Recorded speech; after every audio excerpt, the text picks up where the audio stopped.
اپنی قوم سے ایک بات کہنا چاہتا ہوں. دیکھیں ہم نے حضرت امام حسین کی شہادت سے کیا سیکھا ہے؟ ہم نے سب سے پہلے یہ چیز سیکھی کہ جو لا الہ الا اللہ،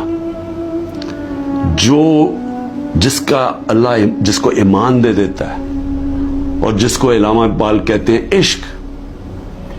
اور میں نے ایک علامہ اقبال کا فارسی میں نے ٹویٹ بھی کیا ہے، اور میں نے اس کو اپنی انسٹاگرام اور سارے فورمز پہ کہا ہے کہ وہ فارسی کہہ لیکن اس میں انگریزی میں بھی اور اردو میں بھی پورا اس کا ترجمہ ہے.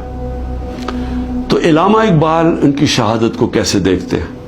اتنی خوبصورتی سے انہوں نے بتایا ہوا ہے کہ لا الہ الا اللہ کا مطلب آزادی، اور آزادی خوف سے بھی، آزادی اپنی میں سے بھی، اور وہ آتی ہے عشق اللہ سے عشق کرنے سے. اور وہ ہے جب لا الہ الا اللہ جب آپ اپنے ذہن میں دعویٰ کر دیتے ہیں، پھر آپ کسی کے سامنے نہیں جھکتے. تو جب پتا تھا کہ وہ پوری کی پوری فوج سامنے کھڑی ہے، پیچھے نہیں ہٹے، جھکے نہیں. اور جو ان کی شہادت تھی، جس طرح علامہ اقبال کہتے ہیں کہ صدیوں تک مسلمان جب کھڑا ہوتا تھا ظلم کے خلاف، غلامی کے خلاف، تو وہ لا الہ الا اللہ اور امام حسین، حضرت امام حسین کی جو شہادت تھی وہ ہمیشہ یاد رکھتا تھا. وہ جو پتا ہوتے ہوئے ایک انسان کو کہ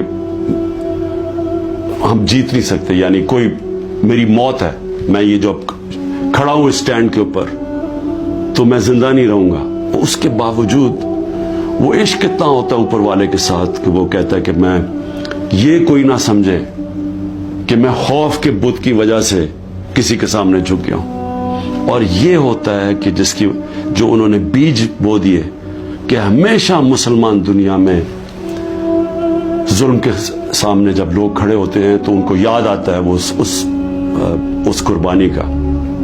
اور یہ بھی یاد رکھیں کہ یزید نے کیسے یہ ظلم ہونے دیا تھا. وہ کیوں کامیاب ہوا؟ کیونکہ کوفہ کے لوگ اتنے خوف زدہ تھے. اس نے اپنا ظالم گورنر کو رکھا تھا، اس کے ظلم کی وجہ سے وہ اتنے سہمے ہوئے تھے، وہ اتنے ڈر گئے تھے یزید کے ظلم سے کہ وہ نکلے نہیں.